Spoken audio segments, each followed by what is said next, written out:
Welcome to our YouTube channel, Malik Stano Center.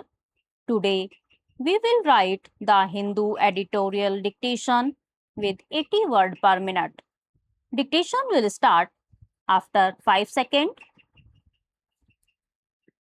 Ready? A government that does not bend to the will of the people risks being broken.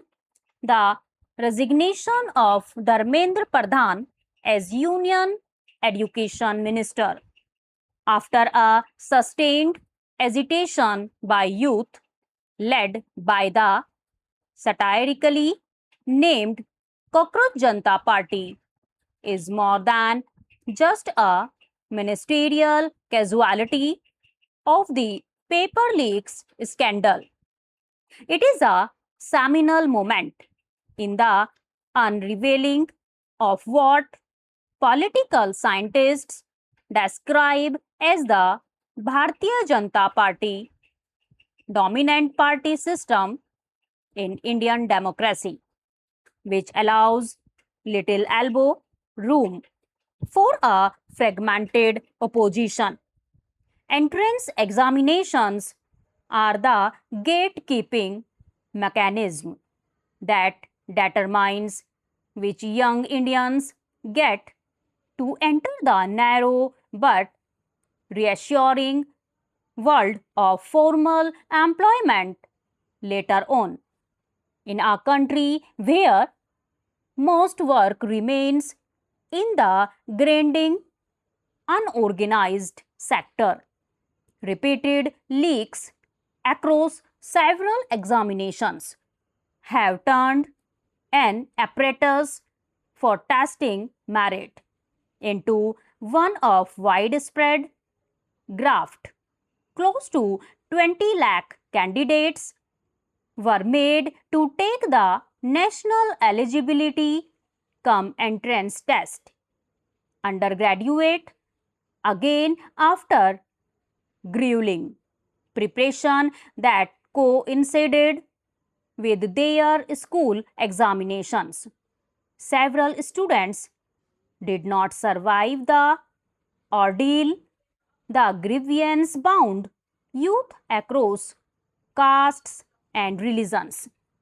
The very identities that political mobilization in India has been confined to in recent years, bypassing a television establishment largely aligned with the ruling dispensation.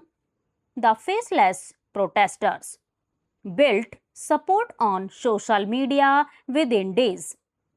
The high handedness of the Delhi police and the attempts to throttle the internet and mobility around the protest venues only swelled their ranks.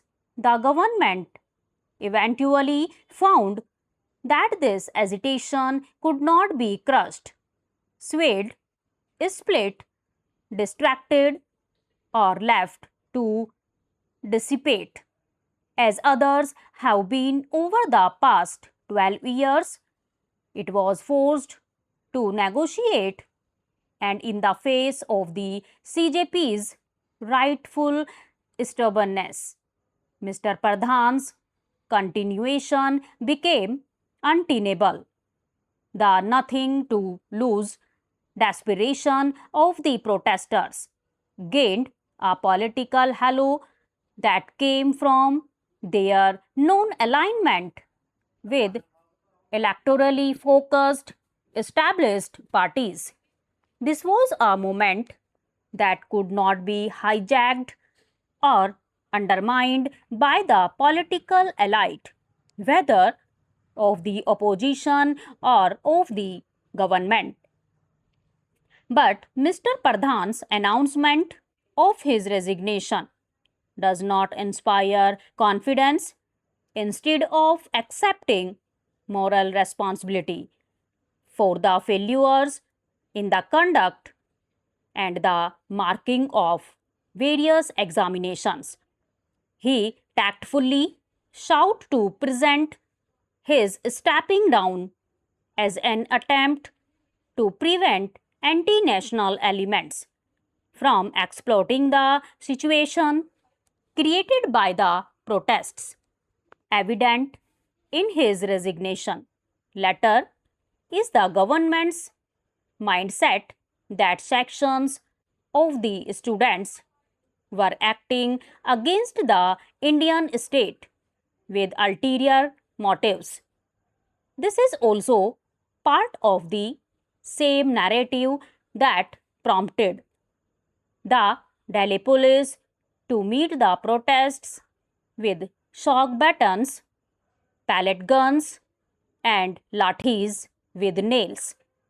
The police actions were nothing short of calculated brutality that violated all protocols of crowd control.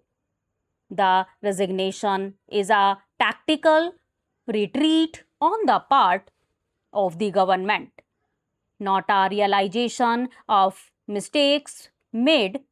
It came after the abject failure of efforts to paint the protests as communal, as inspired by foreign agencies, and as designated for political mileage. Among the several missteps, the government first acted as if the social media followers were made up of mostly bots who would vanish from view if their accounts were withheld. Then, as if their virtual presence would have no real life consequences. And finally, as if they could be fought off with Instagram reels only on encountering failure. After failure, did the government get Mr. Pradhan to sign off? But commendably, the protesters withdrew the agitation once their demands were met. Full stop.